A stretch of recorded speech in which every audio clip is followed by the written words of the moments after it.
ओम नमः शिवाय। हरि ओम। प्रिय दर्शकों, आज कुंडली अध्ययन के अंतर्गत बहुत ही महत्वपूर्ण आपके लिए जानने योग्य टॉपिक लेकर के मैं आया हूं। यह है पितृदोष। आज हम पितृदोष के संबंध में हम लोग जानेंगे। पितृदोष कैसे कुंडली में बनता है, पितृदोष जो है का लक्षण क्या है, पितृदोष से क्या क्या होता है, यह कैसे हम लोगों को हानि पहुंचाता है, इसका समानार्थ क्या है, इसका उपाय क्या है, ऐसे कैसे समन किया जाए। तो आइए इसके चर्चा करने के पहले इसके मुख्य जो है भूमिका निभाने वाले बनाने वाले नवग्रहों में राहु है। राहु एक छाया ग्रह है। राहु के विषय में हम एक अलग से एपिसोड बनाएंगे। राहु जो है नेगेटिव सोच देने वाला, और यह विभिन्न जिस ग्रह के साथ बैठेगा वह दुर्योग बनाता है। शुभ ग्रह जो कारक बनाते हैं, जो कारक राजयोग बनाते हैं, आइए दुर्योग बनाता है।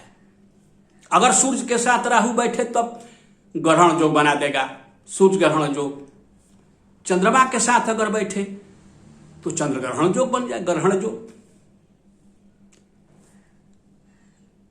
इसके बाद अगर मंगल के साथ बैठता है तो अंग कारक योग।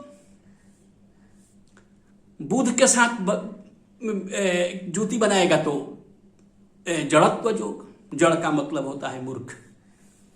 बृहस्पति के साथ ज्योति बना करके चंडाल योग का निर्माण करता है। शुक्र के साथ लंपट योग बनाता है।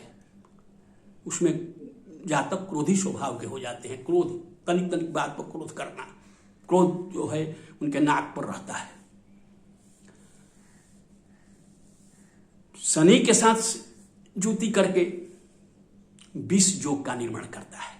इसके अलावा यह राहु पितृदोष बनाने में असल इसकी भूमिका है। इसी के यही जो है ग्रह पितृदोष का निर्माण करता है। यही राहु जो है काल सर्प योग का भी निर्माण करता है। तो काल सर्प योग के बारे में, हम चंडाल योग के बारे में, ये सब दोष है। अंगारकारक योग के बारे में हम लोग अलग अलग वीडियो बना करके हम आप लोगों को बताएंगे। परंतु आज पितृदोष के संबंध में हम जाने पितृदोष कैसे बनता है कुंडली में। पितृदोष जो है अष्टम भाव का और नवम भाव में, लग्न में भी ज्यादा खराब होता है। अष्टम भाव का सबसे खराब होता है। जब राहु, सूर्य आत्मा है। कुंडली का मुख्य नवग्रहों में सूर्य आत्मा है और चंद्रमा मन है। चंद्रमा अगर बहुत खराब हो जाए स्थिति, तो वो अनेक तरह से हम लोगों को परेशान करके बर्बाद कर देता है। डिप्रेशन का मुख्य कारण, आत्महत्या का मुख्य कारण चंद्रमा का पीड़ित हो जाना है। तो चंद्रमा के विषय में हम बाद में बात करेंगे अलग एपिसोड में। वीडियो बहुत बड़ा हो जाएगा। अतः संक्षिप्त में हम पितृदोष के बारे में आज इतने में हम लोग रहे। तो सूर्य और चंद्रमा राहु से पीड़ित हो जाए तब पितृदोष का निर्माण होता है।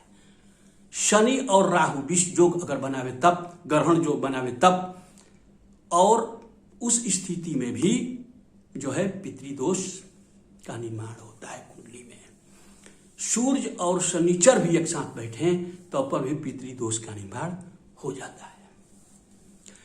राहु, चंद्रमा और शनिचर अगर एक जगह बैठे, अष्टम भाव में बैठे, तो वो जटिल जो है पितृदोष होता है और सबसे बड़ा खतरनाक होता है, जो कि समनार्थ करने पर होता है।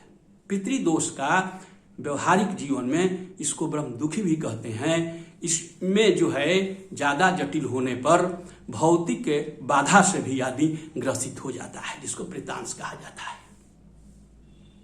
पितृदोष का कारण क्या है? पहले कारण जानिए, उसके बाद लक्षण। जब पितृदोष, अकाल मृत्यु किसी का, आपने पूर्वज का, माता का, पिता का, बाबा का, परदादा का, ननिहाल में भी, मां के पक्ष में भी, तो पितृदोष का निर्माण होता है। अकाल मृत्यु हो जाए, कोई व्यक्ति छत से गिरकर मर जाए, आग लगा करके मर जाए, आत्महत्या कर ले, रेल में कट करके मर जाए, पानी में डूब करके मर जाए, या आप किसी के द्वारा हत्या कर दी जाए, गोली से मर जाए, या कई लोगों को इसके बाद दूसरा नंबर है कि आपके पूर्वज कहीं ना कहीं गलत किसी का जमीन हड़प करके लिए हो और आप उसका उपयोग कर रहे हैं, तो आप पर पड़ेगा। अकाल मृत्यु हो जाने पर वह मोक्ष के लिए तड़पेगा, उसको मोक्ष चाहिए, क्योंकि वह जो है भटकता रहता है जीव। उस स्थिति में पितृदोष का ये मुख्य कारण है।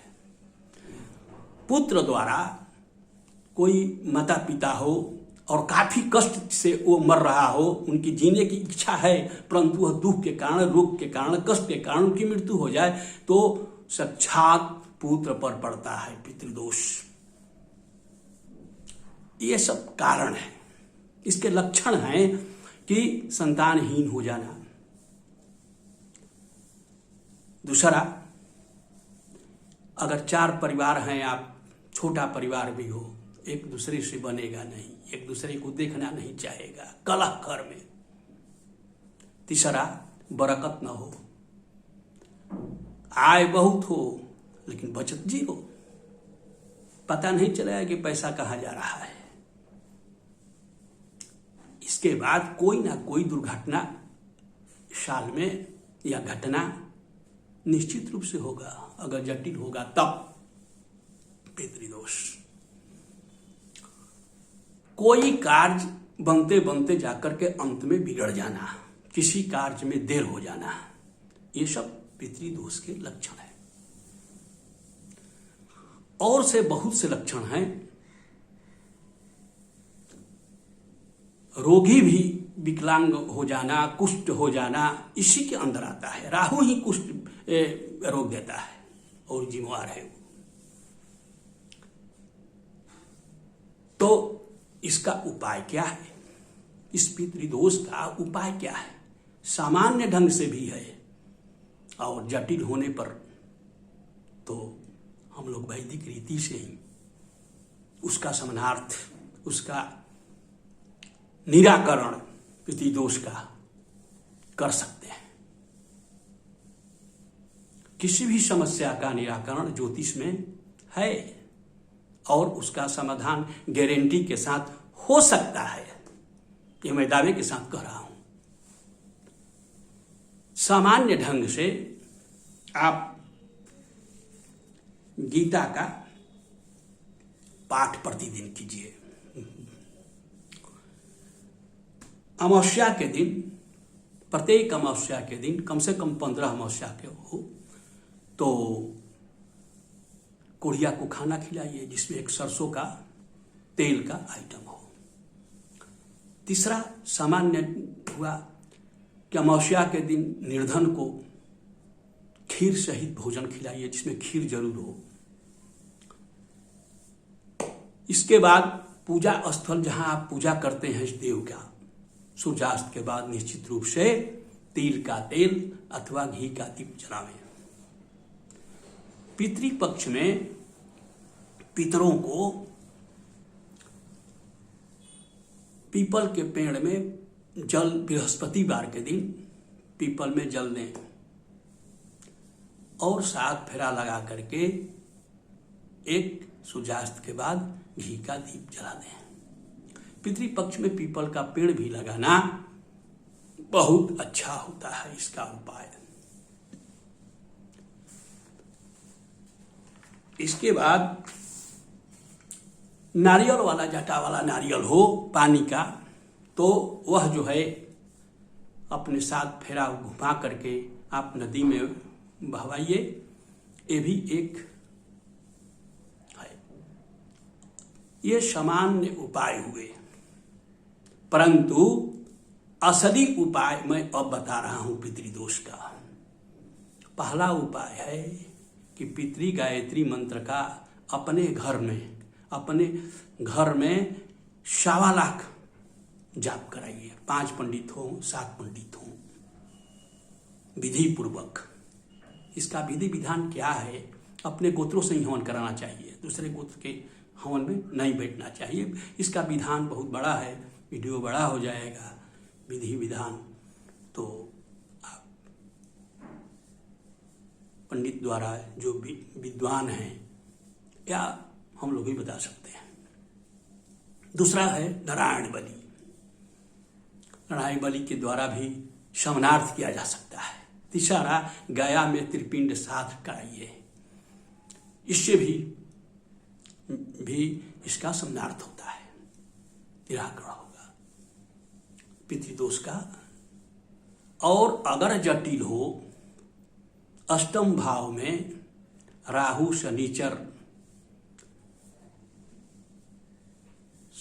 या सूर्य, चंद्रमा एक साथ बैठे हों तो ये जटिल, और अष्टम भाव में हो और गोली खा करके या जहर खा करके आत्महत्या के द्वारा अगर पितृदोष का निर्माण हो रहा है, तो इसके लिए वन दुर्गा का अनुष्ठान करना पड़ेगा। ये योग तांत्रिक पंडित ही कर सकते हैं।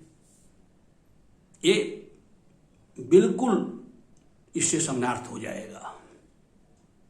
ये आजमाया हुआ और अनुभव में देखा हुआ चीज है। तो आज संक्षिप्त में पितृदोष के बारे में हम लोग आज जाने कि कुंडली में भी ज्योतिष के द्वारा ही इसका निराकरण कैसे होता है। ज्योतिष में इसका वर्णन बहुत बार आया है। तो आज वाणी का यहीं मैं विराम दे रहा हूं। नमस्कार।